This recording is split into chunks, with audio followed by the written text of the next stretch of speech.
আজকে সকাল ভোর 8:04 সময় যাত্রাবাড়ির বিবির বাগিচা এলাকার ইত্যাদির গলি নামে একটা জায়গা, সেখানে একটা বাসার দ্বিতীয় তলায় পেছনের দিকে গ্রিল কেটে 4 জন দুর্বৃত্ত একটা বাসায় প্রবেশ করে এবং এক পর্যায়ে বাসায় যে দম্পতি বসবাস করতেন, বয়স্ক দম্পতি, তার যে ভদ্রমহিলা ডাকাতদের উপস্থিতি টের পেয়ে হইচই করেন এবং ডাকাত চোররা তাকে আক্রমণ করে, পায়ে আঘাত করে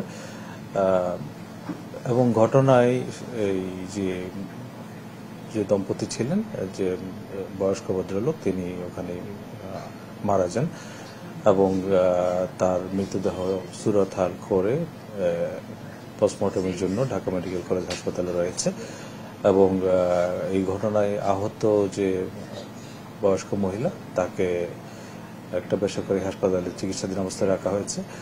এই ঘটনা যেহেতু আজকে ভোর 4টার দিকে ঘটেছে, আমরা বিস্তারিত তদন্ত করে দেখছি ঘটনার মূল রহস্যটা কি, কারা কারা জড়িত। যেহেতু যে বয়স্ক মহিলা তিনি এখনো চিকিৎসাধীন রয়েছেন, তার সাথে বিস্তারিত কথাবার্তা বলা সম্ভব হয়নি। আমরা আশা করি এই খুব অল্প সময়ের মধ্যেই আমরা এই ঘটনার প্রকৃত রহস্য উদ্ঘাটন করতে সক্ষম হব এবং যারা দোষী তাদেরকে আইনের আওতায় নিয়ে আসতে পারবো। ডাকাতি বা চুরি যেটা আপনি বলেন, এটা আইনের কিছু বিষয় আছে।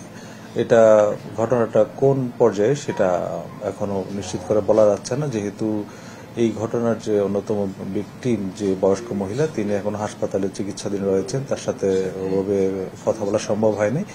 আর যেহেতু আরেকজন মারাই গেছেন, এই বিষয়গুলো নিয়ে আপাতত আমরা গুরুত্ব দিচ্ছি এবং পরবর্তীতে যিনি ভিকটিম মহিলা চিকিৎসাধীন রয়েছেন তার সাথে বিস্তারিত কথা বলে ঘটনার প্রকৃত কারণ বোঝা যাবে এবং আসলে কি কি জিনিস মিসিং রয়েছে সে সম্পর্কেও বিস্তারিত জানা যাবে। যেসব এলাকাগুলো আমরা দেখেছি বিভিন্ন যে বিশেষ করে শহরের কাছাকাছি বাট একটু আপনার মফস্বলের মতো একটা বিষয় থাকে, সেখানে বিভিন্ন এলাকার লোকজন এসে বসবাস করেন।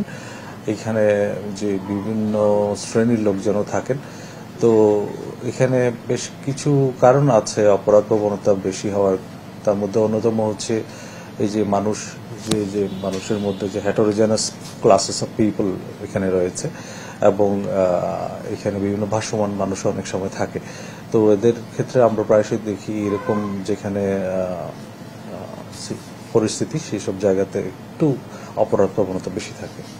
আসলে ঘটনাটার প্রকৃত রহস্য কি সেটা এখনো বলা যাচ্ছে না, যেহেতু আমরা যে ভিকটিম একজন মারা গেছেন, আরেকজন এখন আহত অবস্থায় রয়েছেন। আহত যিনি রয়েছেন তার চিকিৎসা চলছে, তার সাথে বিস্তারিত কথা বললে হয়তো ঘটনার প্রকৃত রহস্য জানা যাবে।